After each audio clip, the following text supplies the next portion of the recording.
UFC president Dana White once infamously said that a shot at the UFC is not a career, it's an opportunity. And while that quote was used more to deflect concerns over fighter pay, the sentiment still holds true. And for some fighters, getting on the wrong side of either the promoters or the sports rule set can be enough to see them lose out on their spot in the world's premier MMA organization. So with that in mind, we're going to take a look at some of the prime examples of fighters who have been banned from the UFC. Renato Babalu Sobral.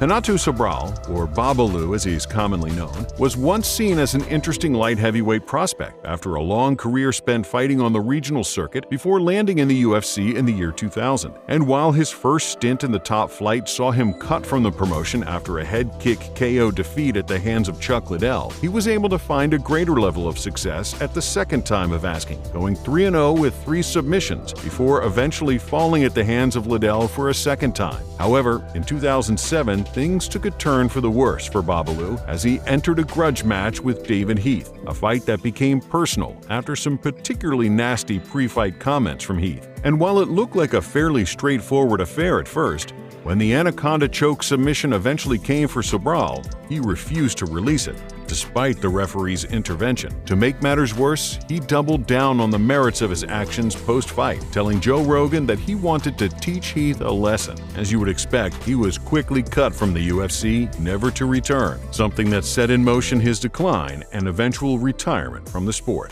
Matt Riddle. Out of all of the entries to this list, the former UFC welterweight Matt Riddle probably feels pretty okay about how things turned out for him in the long run. Once seen as an interesting prospect within the 170-pound picture, Riddle's run in the UFC lasted nearly 5 years and saw its end on the back of a 4-fight winning streak. The problem? Matt had repeatedly tested positive for marijuana usage, something that caused 2 of his victories to be ruled as no contests. Yeah, we know. It's pretty silly, all things considered. But thankfully, after posting a decent pro record that should have read as 10-3, Riddle decided that a career change was in order, opting to test himself as a professional wrestler. And though that road, like MMA, is one that is similarly difficult and completely unpredictable, Riddle went on to hold the WWE United States Championship and has found great success in the ring. Just don't count on seeing this guy sitting front row at any UFC events anytime soon. To say his relationship with Dana White is still sour would be a serious understatement. Ruslan Magomedov.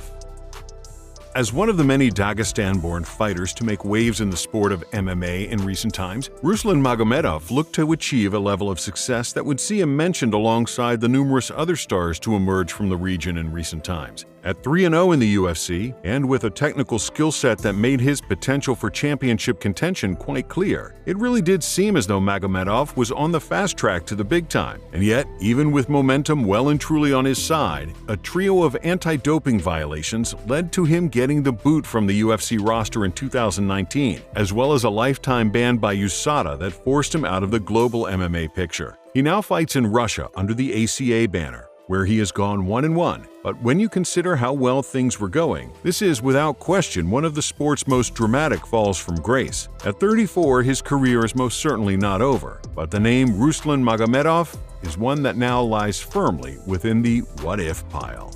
Cody East. At one point in time, the Dana White's looking for a fight product, Cody East was seen as a relatively fun and interesting prospect within the UFC's heavyweight division. And while losses to Curtis Blades and Walt Harris eventually saw a lot of his buzz die down, when it emerged that East had previously been sentenced to 3 years in prison on child abuse charges and had just once again been arrested on domestic assault, the UFC immediately cut him from the roster. According to the promotional brass, East had been very upfront about his past and had sworn that he was a rehabilitated man. However, once problems began to resurface, the UFC acted swiftly and released him from the organization. From then onwards, East has struggled to find his form on the regional circuit and has more or less fizzled out as one to watch within the heavyweight ranks. Tito Ortiz. If there was a prize given out for maintaining a feud with UFC President Dana White, the former light heavyweight champion Tito Ortiz's name would be right at the top of that list. As a former boxing pupil and friend of Dana's, Tito became a huge crossover star for the promotion, leading the company through their golden era back in the early 2000s. And while his eventual dip in form was the main reason for his exit from the UFC, the escalating feud between Ortiz and the promotion's president has left Tito unable to attend UFC events. Of course, he has managed to find at least some degree of success at Bellator and in other endeavors, but with their beef showing no signs of relenting, don't expect to see the Huntington Beach bad boy making an appearance on the UFC broadcast anytime soon. That said, Tito is likely busy enough as things stand, given his hilarious position as mayor pro tem of Huntington Beach. No, honestly, if you ever want a good laugh, be sure to check in on his progress. Paul Daly. In a sport that can already see the most minute of mistakes causing the most catastrophic of outcomes, making an error of judgment like Paul Daly did is just another level of insanity. As a hotly tipped knockout artist within the UFC's welterweight division, Daly was set up for a showdown against the veteran Josh Koscheck, a powerful wrestler with a penchant for bending the rules whenever possible. And in the fight's second round, Koscheck managed to pull off one of the most ludicrous fake-outs you're ever likely to see, falling to the floor in agony after an illegal knee that clearly did not hit him. After losing a point, and eventually the fight itself on the scorecards, Daly, knowing that he had been duped, followed Koscheck post-fight and unloaded a short left hook sucker punch. As you would expect, Dana White was naturally furious, vowing never to work with Daly again, leaving him with a one-way ticket out of the UFC. Now, with us over a decade removed from that infamous incident, the UFC president was true to his word, with Daly fighting out his career under the Strikeforce and Bellator banners upon getting his marching orders. Rousimar Palhares.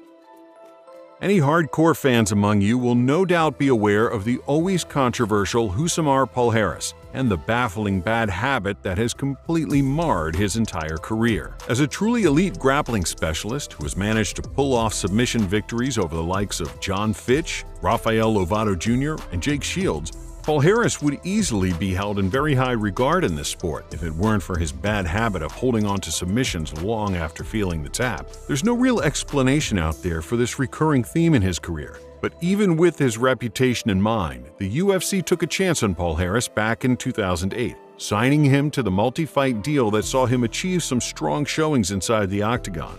However, even with the opportunity of a lifetime in front of him, there were problems. Problems that culminated in Palhares being cut from the promotion after a refusal to release a heel hook against Mike Pierce in 2013. Even with his status as one of MMA's all-time dirtiest fighters set in stone, Palhares would continue to fight under several major promotions, never failing to attract controversy as he proceeded to bend the rules and his opponent's limbs whenever the opportunity arose. War Machine.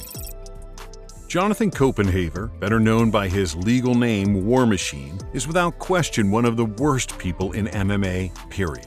And while it was actually little more than a footnote to his later actions, the reason he was banned from the UFC actually stemmed from statements he made about the late Evan Tanner, mocking his death and his career in a particularly cold set of comments. Obviously, Dana and his team didn't want anything to do with Copenhaver from there on out, but the crimes that would later define the career of War Machine would eventually greatly overshadow his short UFC run. In 2014, War Machine savagely assaulted his ex-girlfriend Christy Mack and her new partner in a highly sadistic ordeal that lasted for several hours. Now serving a life sentence in prison, being banned from the UFC is obviously the least of Copenhaver's worries at this point in time. But all in all, many people still forget how his original stint in the promotion came to its end.